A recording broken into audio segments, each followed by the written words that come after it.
Do narcissists experience jealousy? Or is it maybe envy? This is the topic of today's video. Envy is when you want to imitate someone, when you want to be like someone, and when you want to emulate someone, when you wish you've had what they have. Jealousy is when you anticipate loss, for example, loss of a loved one, and then you become possessive because you want to reclaim the loved one. You're terrified of abandonment and rejection. The narcissist experiences a sequence. Initially, the narcissist experiences envy, then jealousy, and then the narcissist reclaims the partner via modification and management of the relationship and behavioral rules. We're talking about jealousy and envy in intimate relationships, but all this information applies equally to jealousy and envy in the workplace, or in business, or in the family, or with other people, neighbors, or what have you. Still, we will focus today on intimate romantic relationships. The narcissist, when the narcissist is compared by the intimate partner to someone else, and this comparison is unfavorable to the narcissist, when the narcissist's intimate partners designate someone else as superior to the narcissist in some way, the narcissist becomes envious. The narcissist couldn't care less if his intimate partner is cheating on him, engages in an infidelity, falls in love, has an affair, sexual relationship, one-night stands, casual sex. None of this is of any interest to the narcissist, because the narcissist regards his intimate partner as a service provider. Would you be jealous if your service provider had other clients? I will go into it in a minute. But the narcissist is invested in his view of himself as superior, and when the intimate partner says, my other sexual partner is better than you in bed, or my lover is much more intelligent than you, then the narcissist's envy is triggered, competitive envy. At that point, the narcissist suddenly realizes that having found a superior person, he may lose his intimate partner altogether. And this triggers jealousy, a fear of loss, and the jealousy provokes possessiveness.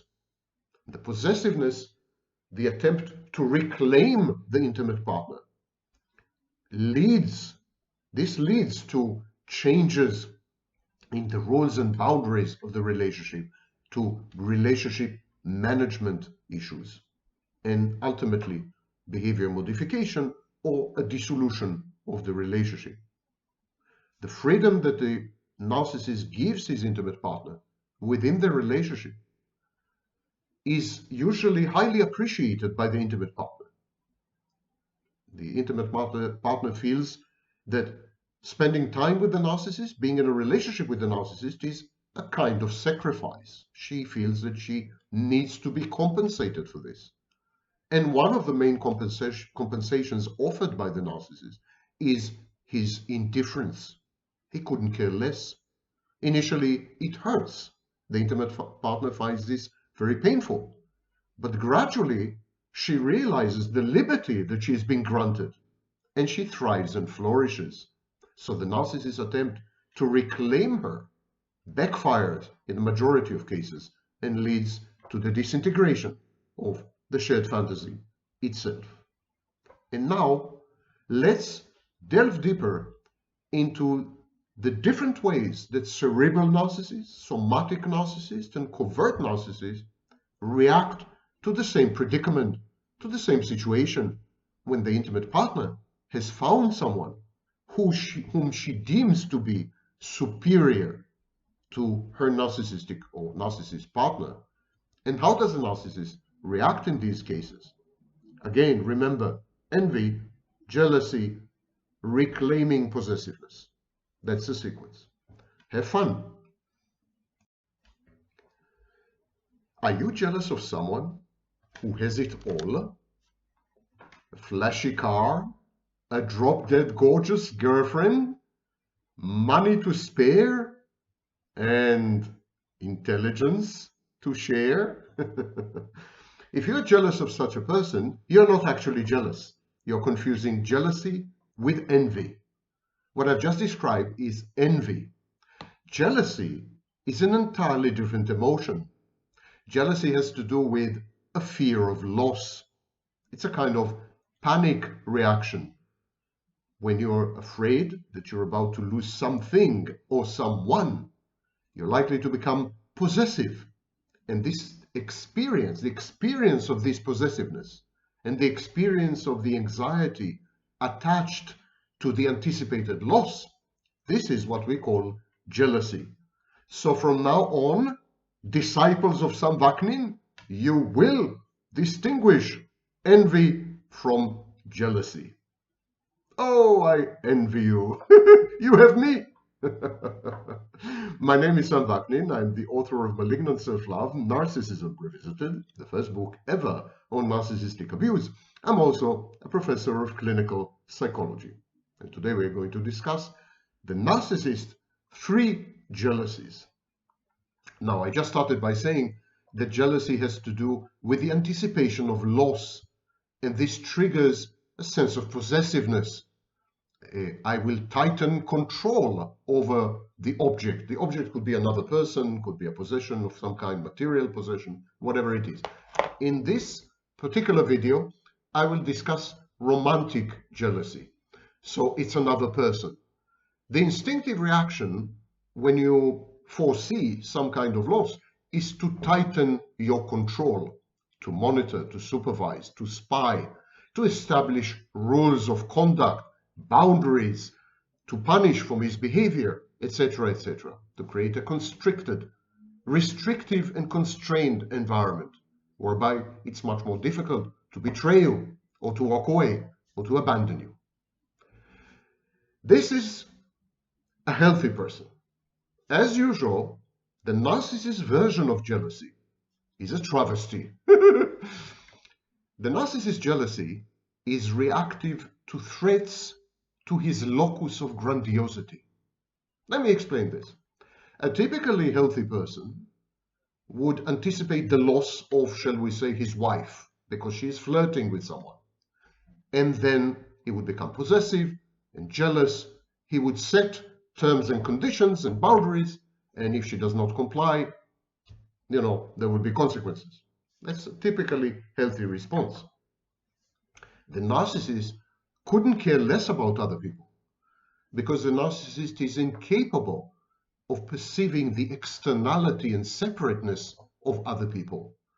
The narcissist becomes jealous when his grandiosity is challenged, when his grandiosity is threatened, when his inflated, fantastic self-conception, self-image, and self-perception are undermined, or doubted, or mocked, or ridiculed, or criticized. The narcissist is emotionally invested in 2 things: in his view of himself, which is a protective, compensatory view, and with a fantasy, especially the shared fantasy. He's protective of these 2 things. He's attached to these 2 things. He is what we call caffected, emotionally invested in these 2 things. And when these 2 things are somehow threatened, when they are no longer certain, when there is a sense of impending doom and looming loss regarding these 2 things, the narcissist image as godlike and perfect, and the narcissist fantasy within which he is godlike and perfect, when these are threatened, it is then that the narcissist reacts with jealousy. However, we have different types of narcissists, and we have different types of grandiose narratives. Some narcissists are proud of being hyper-intelligent. Other narcissists are proud of being super famous. Other narcissists are proud of their collections and possessions. Some narcissists are proud of their trophy wives. Others are proud of, so there's an endless number of possible grandiosities. Narcissists can even be grandiose of loss, defeat, failure, and victimhood. The grandiosity is not about being the best, the most. It's about being unique. So a narcissist can go around and say, well, my bankruptcy was the greatest in the history of my state. So that's reason for boasting and bragging and swaggering and, So grandiosity is everything that endows the narcissist with a sense of uniqueness, of standing out, of being sui generis, one of a kind. And when this is threatened, when this is challenged, when this is undermined, narcissists react with jealousy. So let's take, for example, the cerebral narcissist. The cerebral narcissist is utterly indifferent to infidelity, especially sexual infidelity, but also emotional infidelity, an emotional affair. They couldn't care less. The cerebral narcissist regards his intimate partner as a service provider. Would you be jealous of your service provider, internet service provider, because it has multiple clients? Of course you wouldn't be. Why would you be jealous of your provider for having additional clients except you? It's normal, it goes without saying. Similarly, the cerebral regards his intimate partner as a kind of service provider. The partner provides the 4 S's: supply, services, safety, and in the case of the somatic narcissist, sex. But as long as she keeps providing this, he couldn't care less if she has additional clients, a lover, a sexual partner. He couldn't care less. Honestly, he couldn't care less. He's not faking it. He just couldn't care less. There's no hint or shred or spark of jealousy in him when it comes to these issues. I say him, her, half of all narcissists are women. But the cerebral narcissist does become jealous if his partner admires someone else's intellect. If the partner were to come to a cerebral narcissist, the intimate partner, the wife would come to a cerebral narcissist and said, the other day I slept with someone else. His response would be, and what's for breakfast? If, on the other hand, she were to come to the cerebral narcissist and say, I just met the most amazing intellect, super intelligent, what a brain, this would provoke the cerebral narcissist jealousy, and he would become instantly possessive of the intimate partner. Why? Because the locus of grandiosity, the seat of grandiosity of the cerebral narcissist is his intellect, his self-imputed genius and intelligence. And when these are challenged, when there is competition around, he becomes highly agitated, jealous, possessive, reactive, and even aggressive. So this is how cerebral narcissists become jealous. You could sleep around with anyone you wish. You could do whatever you could fall in love. You could have an affair over 4 years or 5 years with someone. You can spend time with them, travel with them, live in their apartments. No problem whatsoever. But the minute you hint that this other person is not only sexually endowed, but also has intellectual prowess and is intellectually superior, at that point, the cerebral puts his foot down, sets boundaries, and cuts off the affair. This is the jealous reaction of the cerebral. Okay, what about the somatic? The somatic narcissist is sexually jealous, but he's not possessive. So the somatic narcissist would gladly share his intimate partner sexually with other people, in group sex or swinging. Actually, the somatic narcissist finds it very arousing to watch his partner having sex with others. So he is sexually jealous, but he is not possessive. He is into swapping and sharing and so on and so forth. And of course, there are many psychological reasons for this. First of all, the somatic narcissist himself is prone to infidelity. So he wants to legitimize his own infidelity by allowing his partner to cheat in a legitimized way, within group sex, for example. Legitimized structured cheating. That's one reason. The other reason is that The somatic narcissist regards his intimate partner the same way the cerebral narcissist does, as an internal object and a source of provision, a source of services. So one of the services in the case of the somatic narcissist is sex. And the somatic narcissist is sexually jealous, not in the sense that you think. What I mean is that the somatic narcissist is sexually envious. In other words, if the intimate partner of the somatic narcissist were to sleep with another person, the somatic narcissist couldn't care less.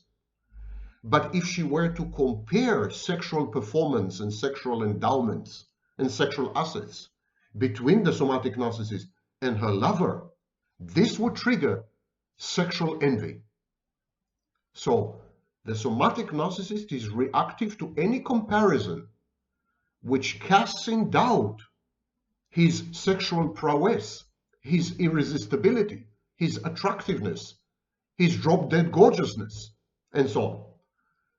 The partner is allowed to have sex with others, is allowed to, of course, have love affairs with others and have a life of her own, but she is not allowed to consider any other person superior to the somatic narcissist in terms of sexuality, body, musculature, looks, appearance, sexual performance, and so on.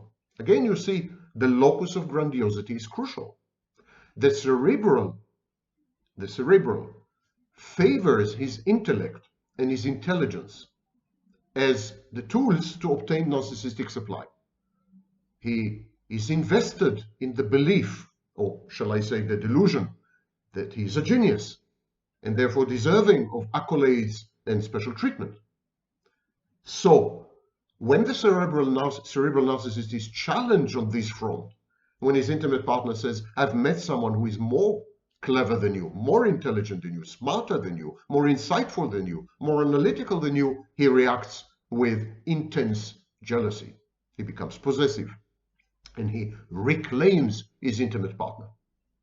The somatic narcissist is emotionally invested in his view of himself as kind of an Apollo, kind of an irresistible, gorgeous hunk, and so on. And then when his intimate partner implies that there's someone who is better looking, someone who is more muscular, someone who is better in bed, and so on and so forth, the somatic narcissist reacts with envy and again becomes possessive, reclaims his partner, sets boundaries, and so on.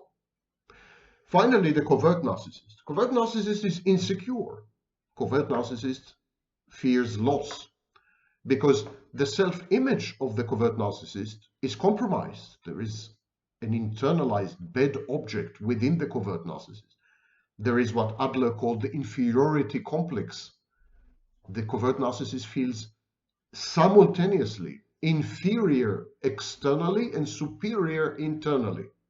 In other words, the covert narcissist says, I am, for example, a genius, or I am a sexy person, but no one sees it. I cannot translate this into behavior, I cannot communicate this to other people. I cannot convince them that I'm superior. And it is this tension that creates the covert solution. Covert solution is essentially a form of self-supply. At any rate, the covert narcissist is insecure. Because of this discrepancy between implicit self-esteem and explicit self-esteem, the covert narcissist is insecure. He always teeters on the verge of being abandoned or being rejected. He is never surprised when something bad happens to him. So he anticipates loss. He fears it. And he realizes that there's very little he can do about it because he is not a very appetizing or attractive proposition. So his jealousy is ever present and possessive. Ironically, the covert narcissist form of jealousy, the fear of loss, possessiveness, is very similar to the jealousy that is very common among healthy people. So the covert narcissist jealousy is healthy. The somatic narcissist jealousy is actually a form of competitive envy. And the cerebral narcissist jealousy is also a form of competitive envy. They couldn't care less if their intimate partners betray them, cheat on them, have other people as lovers or as sex partners. They couldn't care less about any of this. But they care a lot about their image, their brand, their self-perception, and other people's admiration and adulation, narcissistic supply.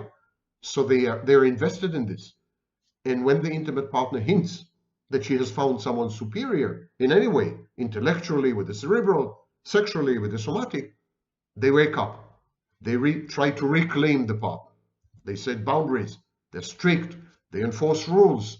They monitor. They spy. And they become highly unstable. And one could say even emotionally dysregulated. These are the three types of jealousies or envies of the narcissist.